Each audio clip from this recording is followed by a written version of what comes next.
जुनेद सफदर का भी चलान होया जे, यह गल याद रखना। हुण पाकिस्तान बदल गया जे, हुण पंजाब बदल गया जे।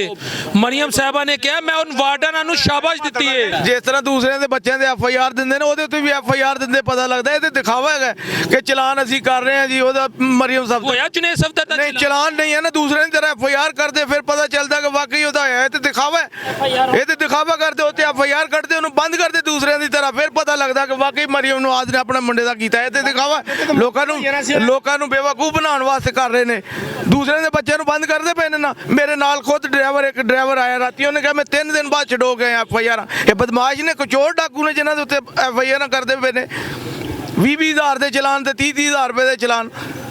ਉਹਨੂੰ ਬੰਦ ਕਰਦੇ ਇੱਕ ਵਾਰੀ ਮਰੀਮ ਸਫਦਰ ਨੂੰ ਉਹਦੇ ਮੁੰਡੇ ਨੂੰ ਬੰਦ ਕਰਦੇ ਠੀਕ ਹੈ FIR ਕੱਢਦੇ ਫਿਰ ਅਸੀਂ ਕਹਿੰਦੇ ਕਿ ਵਾਕਈ ਉਹਨੇ ਜੀ ਉਹ ਕੀਤਾ। ਇਹ ਤੇ ਦਿਖਾਵਾ ਇਹ ਤਾਂ ਵੱਡੇ ਲੋਕ ਕੀ ਕਰਦੇ ਨੇ ਜਾ ਕੇ ਜਾਣਬੁੱਝ ਕੇ ਜੁਰਮਾਨਾ ਕਰਵਾ ਕੇ ਕਹਿੰਦੇ ਨੇ ਜੀ ਅਸੀਂ ਜੁਰਮਾਨਾ ਕਰਵਾ ਰਹੇ। ਕਿਸਾਨ ਅਸੀਂ ਨੂੰ ਮੀਡੀਆ ਦੇ ਉੱਤੇ ਇੱਕ ਸੈਕਿੰਡ ਇਹ ਘੱਟ ਗੱਲ ਇੱਕ ਸੈਕਿੰਡ ਇਹ ਘੱਟ ਗੱਲ ਹੈਗੀ ਹੈ ਕਿ ਮਰੀਮ ਦੇ ਪੁੱਤਰ ਦਾ ਜੁਰਮਾਨਾ ਉਹ ਚਲਾਨ ਇਹ ਤੇ ਦਿਖਾਵਾ ਇਹ ਤੇ ਦੁਨੀਆ ਨੂੰ ਮਸ਼ਹੂਰ ਕਰਨ ਵਾਸਤੇ ਅਸੀਂ ਬੜਾ ਪਤਾ ਤਾਂ ਸੀ ਅਗਰ ਉਹਨੂੰ ਬੰਦ ਕਰਦੇ FIR ਕਰਕੇ ਜਿਸ ਤਰ੍ਹਾਂ ਦੂਸਰੇ ਦੇ ਬੱਚੇ ਉਹਨੇ ਇੰਨਾ ਤਾਂ ਜੁਰਮ ਹੀ ਨਹੀਂ ਕੀਤਾ ਜਿਹਨੂੰ ਕਰਦੇ ਦੇ दूसरे करे डकैतियां करते पे ने चर्च भेजते नहीं है डकैतियां करते पे ने मुल्क की खिदमत कर रहे हो खानदान है गल याद कौन खिदमत कर रहे ਮਰੀਮ ਸਾਹਿਬ कर रहे होंगे लेकिन ये ਜਿਹੜਾ ਕੰਮ कर रहे ने ये इंतहाई गलत कर रहे ने। और ਅਸੀਂ कहने दुनिया का कोई बंदा वोट नहीं देगा। ट्रांसपोर्टर जो बंदा है ना वो आइंदा तो बाद ड्राइवर क्लीनर मालक कोई बंदा वोट नहीं देगा इन्हों। ਇੱਥੇ ਮੀਆਂ ਵਸਦਾ ਤੇ ਇੱਥੇ ਵੀ ਵਸਦਾ नहीं किते भी नहीं वसदा नहीं घर जाके सुनना अपने दिल की धड़कन स्टेथोस्कोप लाना। अब देखो यह दिखावा होंदा है ऐसी बड़ी अच्छी तरह जानने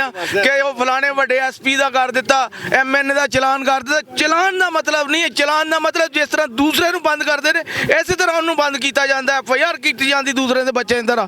ਜਿਸ ਤਰ੍ਹਾਂ ਦੇ ਦੂਸਰੇ ਦੇ ਮੋਟਰਸਾਈਕਲ ਉਹ ਵੀ ਮੋਟਰਸਾਈਕਲ ਤੇ ਜਾ ਰਹੇ ਨਾ ਬੱਚਾ ਉਹਦੇ ਕੋਲ ਲਾਇਸੈਂਸ ਨਹੀਂ ਹੈ ਜਾਂ ਉਹਨੇ ਕੋਈ ਵਰਦਗਰੋ ਕੋਈ ਵਾਇਲੇਸ਼ਨ ਕੀਤੀ ਹੈ ਉਹਨੂੰ ਤੇ ਬੰਦ ਕਰ ਦਿੱਤਾ ਉਹ ਤੇ FIR ਕੀਤੀ ਹੈ।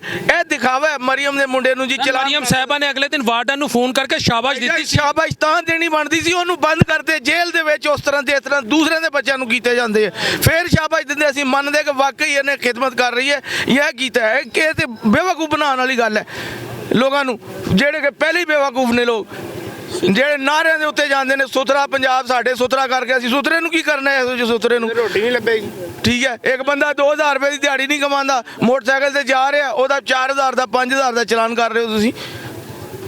ਅਸੀਂ ਉਹ ਮੰਨਾਂਗੇ ਅਗਰ ਮਰੀਮ ਨਵਾਜ਼ ਦੇ ਬੇਟੇ ਦੇ ਨਾਲ ਉਸੇ ਤਰ੍ਹਾਂ FIR ਕਟਾਉਂਦੀ ਜਿਸ ਤਰ੍ਹਾਂ ਦੂਸਰੇ ਦੇ ਬੱਚਿਆਂ ਨੂੰ ਕਟਾਉਂਦੀ ਹੈ ਉਸੇ ਤਰ੍ਹਾਂ ਉਹ ਜੇਲ੍ਹ ਵਿੱਚ ਬੰਦ ਹੁੰਦਾ ਜਿਸ ਤਰ੍ਹਾਂ ਦੂਸਰੇ ਦੇ ਬੱਚੇ ਜ਼ਮਾਨਤ ਕਰਵਾ ਕੇ। ਜਿਹੜਾ ਬੰਦਾ ਤੁਹਾਡੀ ਇੰਨੀ ਖਿਦਮਤ ਕਰ ਰਿਹਾ ਹੈ ਉਹਨੇ ਨਸਲ ਦਾ ਨਸਲ ਕੀਤੀ ਹੈ ਤੁਸੀਂ ਇਹੋ ਜਿਹੀ ਗੱਲਾਂ ਕਰਿਓ ਤੇ ਬੱਚੇ ਨੂੰ ਜੇਲ੍ਹ 'ਚ ਬੰਦ ਕਰ ਦਿਓ। ਖਿਦਮਤ ਨੂੰ ਤੁਸੀਂ ਛੱਡੋ, ਖਿਦਮਤ ਕੋਈ ਵੀ ਨਹੀਂ ਕਰਦੇ। ਸਾਰੇ ਚੋਰ ਡਾਕੂ ਨੇ ਜਿੰਨੇ ਵੀ ਨੇ ਨਾ ਸਾਰੇ ਚੋਰ ਡਾਕੂ ਨੇ। ਅਸੀਂ ਲੋਕ ਬੇਵਕੂਫ ਹਾਂ, ਅਸੀਂ ਆਪਣਾ ਚੋਰ ਮੁੰਤਖਬ ਕੀਤਾ ਹੈ। ਇਹ ਮੇਰਾ ਚੋਰ ਹੈ ਲੈਦਾ ਮੈਂ ਉਹਨੂੰ ਮੰਨਣ ਵਾਸਤੇ ਨਹੀਂ ਹੈਗਾ ਵੀ ਕਿ ਠੀਕ ਹੈ। ਉਹ ਦੂਸਰੇ ਦਾ ਜਿਹੜਾ ਚੋਰ ਹੈ ਉਹਨੂੰ ਨਹੀਂ ਮੰਨੇਗਾ ਚੋਰ ਹੈ, ਦੂਸਰੇ ਦੇ ਚੋਰ ਨੂੰ ਚੋਰ ਕੇ ਗਾਇਆ। ਸਾਰੇ ਚੋਰ ਡਾਕੂ ਨੇ, ਇੱਕ ਵੀ ਚੋਰ ਡਾਕੂ ਨਹੀਂ ਹੈਗਾ। ਤੁਸੀਂ ਫਿਰ ਮਾਜ਼ਰਤ ਦੇ ਨਾਲ ਤੁਸੀਂ ਫਿਰ ਤਾਰੀਖ ਨਾਲ ਮੇਰੀ ਤਕਰੀਰ ਜਿਹੜੀ ਹੈ ਨਾ ਇਹਨੂੰ TV ਤੇ ਨਸ਼ਰ ਕਰਿਓ ਤਾਂ ਕਿ ਮਰੀਮ ਤੱਕ ਪਹੁੰਚੇ ਉਹਨੂੰ ਪਤਾ ਚੱਲੇ ਠੀਕ ਹੈ।